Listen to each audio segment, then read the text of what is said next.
Any questions at all before we get going? I want to do a couple more examples with a couple of the identities that were on here, plus an extra one that it's not on there. I want to do another example of a different type of thing that you might need to do to verify an identity.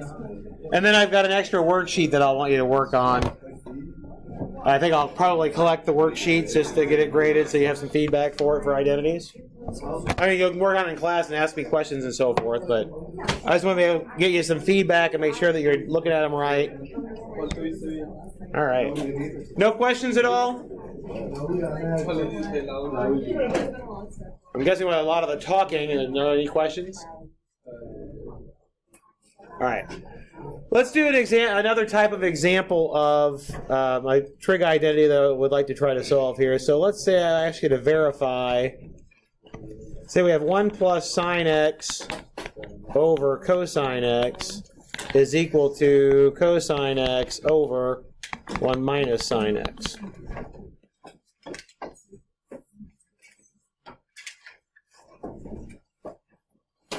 This involves using a technique that we haven't quite talked about yet, at least not explicitly in this form. It's the same kind of concept that we've mentioned before, but it's in a slightly different form. All right, so usually I ask you which side looks like the more complicated side to figure out which side to work with. Did you have a preference? Will it go left? Sure, we'll go left. Sure, why not? All right. Turns out it doesn't matter if you go left or right here. We're going to use the same type of technique to get at the verifying this particular identity. All right, so remember again, we're trying to make the left-hand side look like the right-hand side. What's odd here, of course, is it looks like I'm trying to flip the cosine up to the top, right? And of course, this sign in the middle here gets flipped. So the idea here actually stems back to stuff that you've done in algebra class, which is one of the reasons why I like doing this particular example.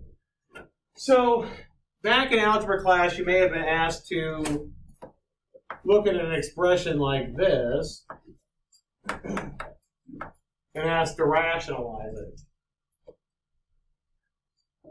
If you were asked to rationalize an expression that looks like this, what would you do? Yeah, multiply by the special word for it. Not reciprocal because I don't have a fraction down there.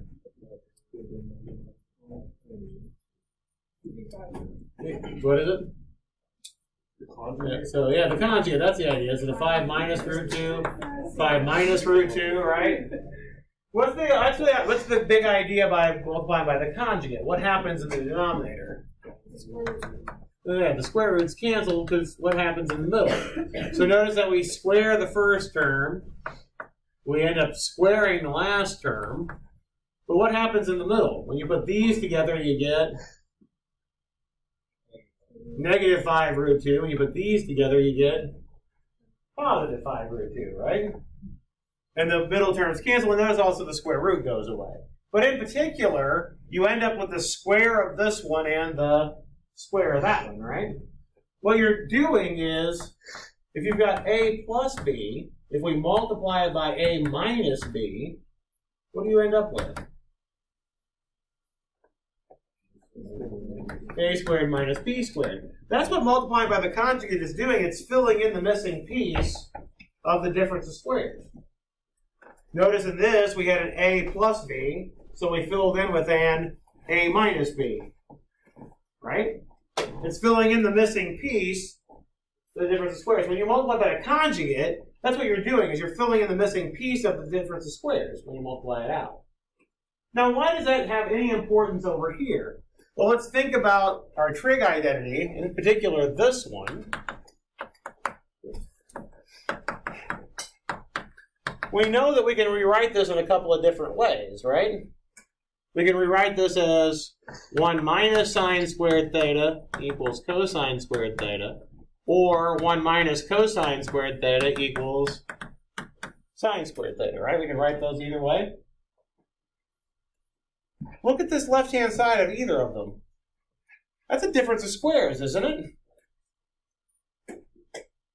They're both differences of squares, right? Because I can think of 1 as 1 squared, correct? Notice that both of these factor like 1 plus sine. The first one would be 1 plus sine theta, 1 minus sine theta. The second one would be 1 plus cosine theta, 1 minus cosine theta.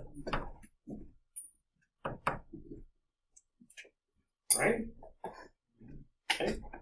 So again, now let's go, why did I go through all of this mess? Well, let's look at where we started with this one. Do you see something where you could fill in a piece of a difference of squares? In that fraction. Do you see a piece where you can fill in a difference of squares? Look back to what you did with the rationalizing the denominator. Why did we multiply by 5 minus root 2?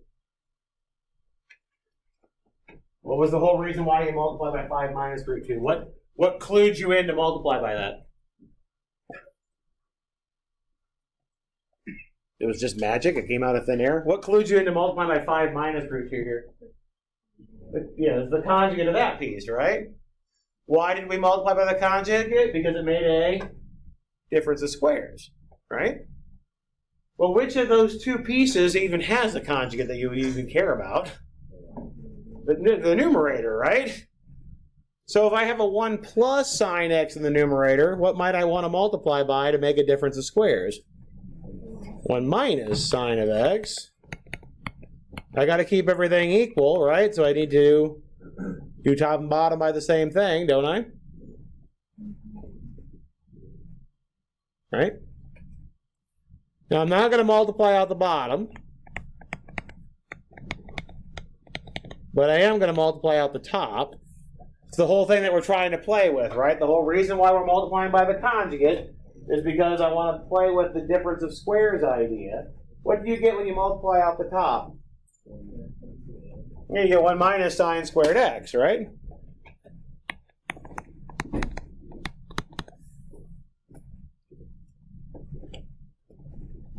Now this is what I meant by, we've already seen this kind of idea before when looking at identities, looking for this 1 minus sine squared x or 1 minus cosine squared x, right?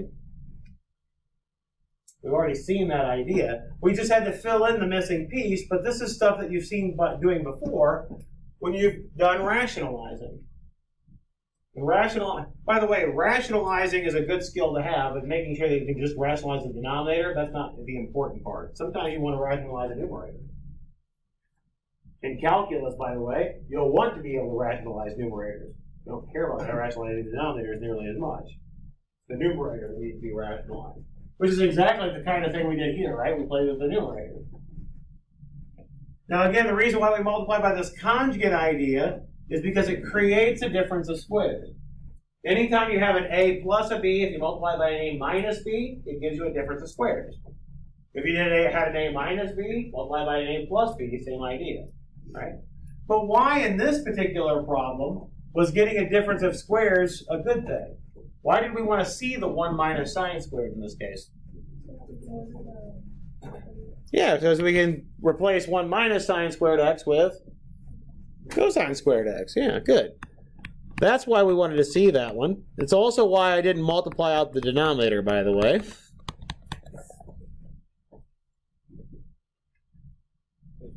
There's a cosine that cancels.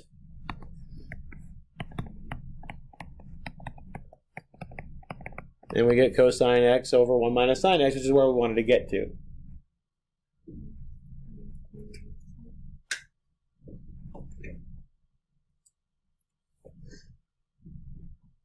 Now notice you could have done this the other way if you would have started with the right-hand side instead of the left-hand side. If we just go through that real quick to see how that would have worked, you could have done the right-hand side.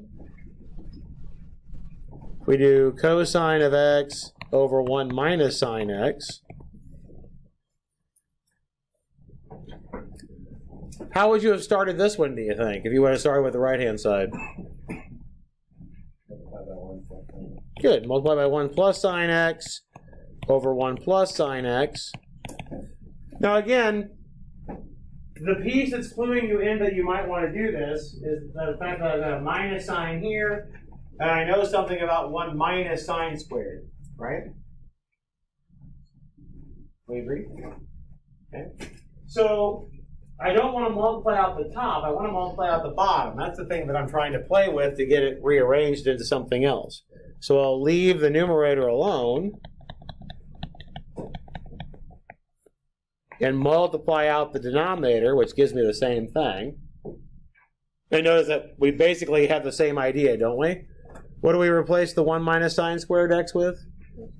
Cosine squared x.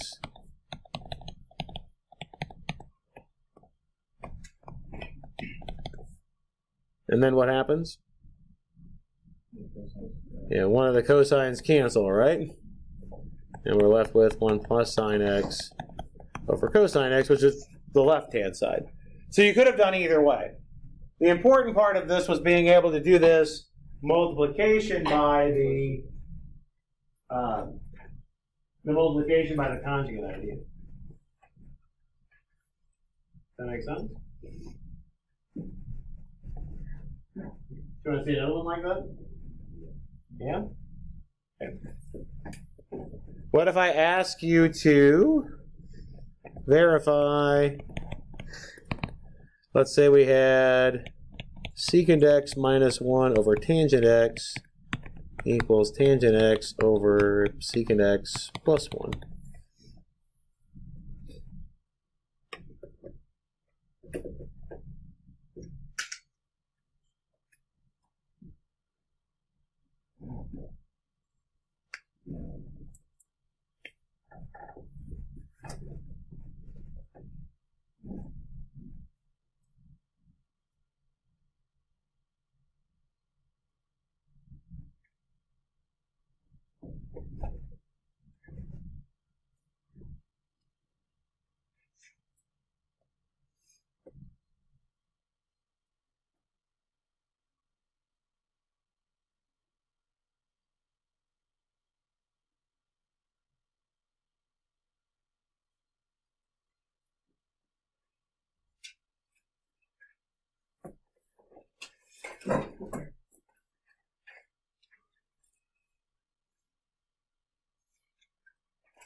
Which side do you want to start with on this one, the left or the right?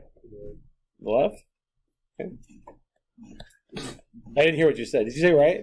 I said right. Oh, okay. We can start with the right. I don't care. I thought you said left. I honestly thought you said left. Sorry. Figured out from the laughter that it wasn't what you said. All right, so starting with the right, what did you try first? Okay, multiply the conjugate. So what did you multiply top and bottom by? Okay.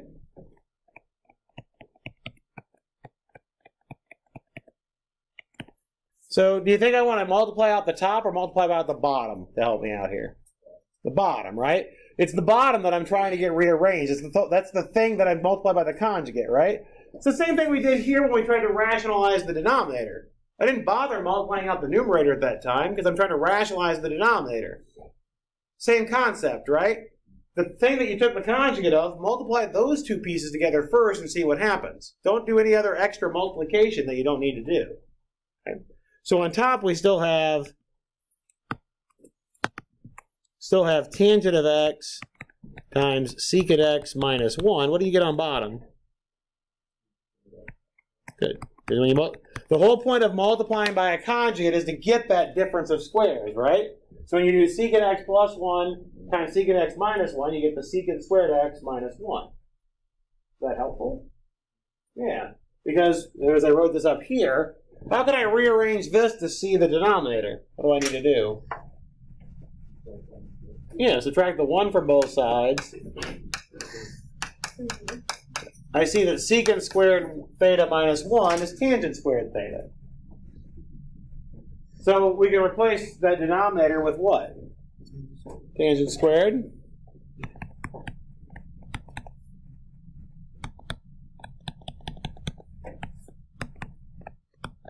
And now that we've replaced that, what can we do? Cancel the tangents out, and we're done, yes?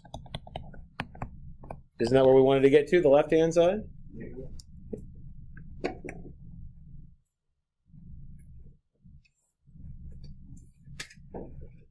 And you could have done the same thing with if you started with the left and ended with the right. If you started with the left, how would you start? What would you multiply top and bottom by if you started with the left instead of the right? Secant x plus 1, right? And you would end up in the same place. Now, if you end up on the right-hand side, I should say. That's okay? All right. So, like I said, I want to give you the heavier worksheet here. I will collect it so that we can, like I said, I want to give you some feedback, but give you some time to work on it in class here. Yes. Oh, okay.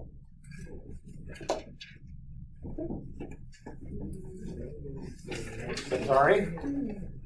If I break your toe. One second. There we go. Yep.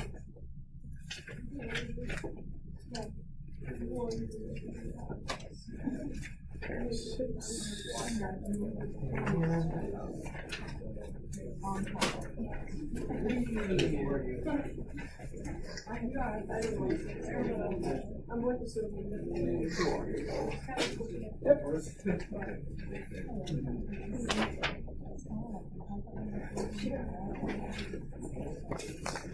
Like I said, you talk to your neighbor, holler if you've got a question. The whole point of this is to be able to give you some feedback on these. That's why I want to collect them.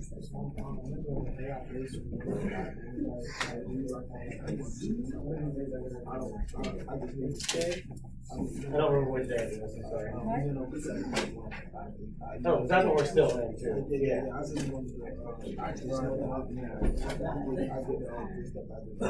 Oh, okay. So you mean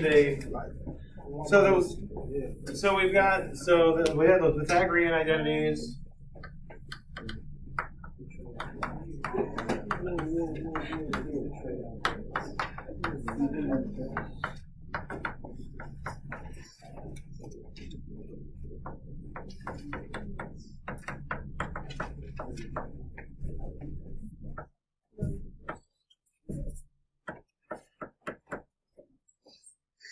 You got those, and of course you still have all your ones that we've known from before. We haven't introduced any new identities at all. These are just all the ones that we've had so far.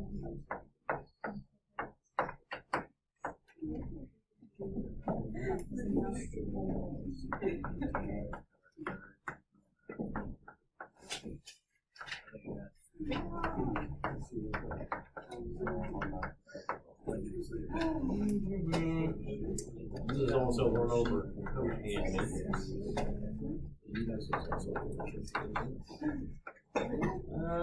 Let's see. There's also. I think this is like an actual worksheet. It's like one minus. Oh, that's just these. It's just subtracting. So you just take this and subtract the other side. That's what these are. So it's the same identity. You just subtract them. You just play them.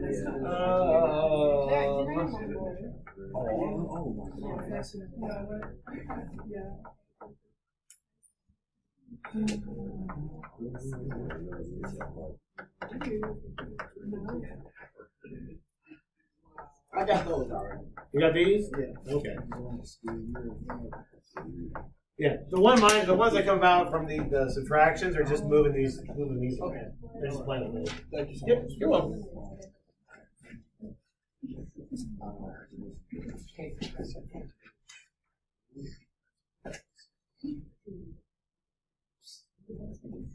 Yeah.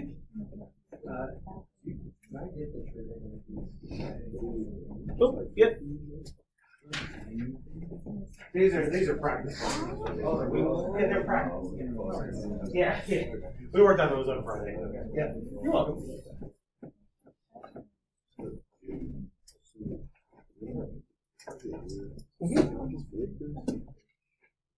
You flip it how you mean?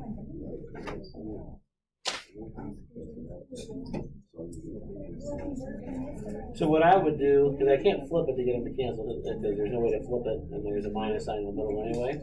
So I would just go ahead and write this one and do the reciprocal for that one, and then go ahead and FOIL and see what happens.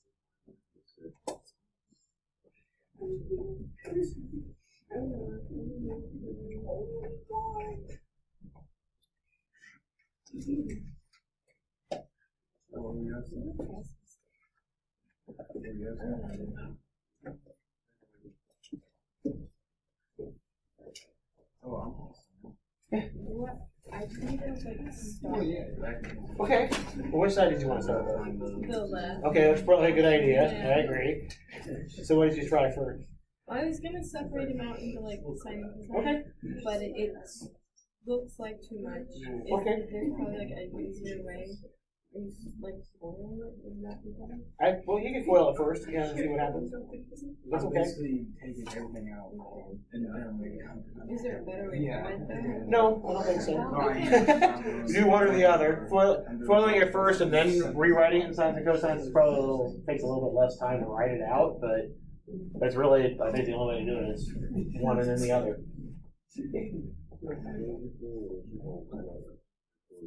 Yep.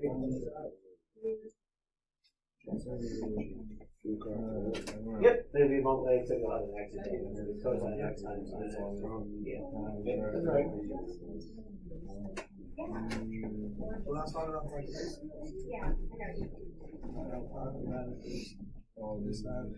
You can't work on both sides because you don't know it's an equality yet. So you have to work on one side and make it look like the other. So since we don't know it's an equality yet, we can't work on both sides.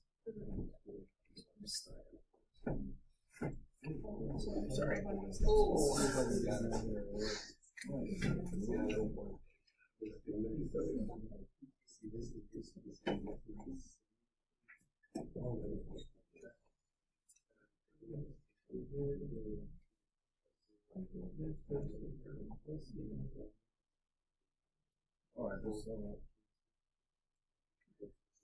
Okay, so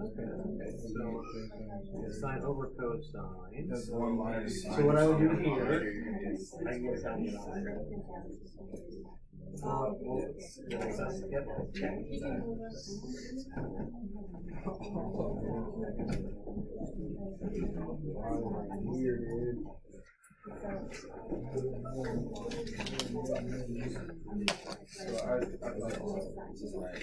So how do we get to like secant squared minus 110? This one, just subtract one over the other side. See, once I know it's an identity, I can play with it and move things around. The reason why you can't do what you did to start with is you don't know it's true yet.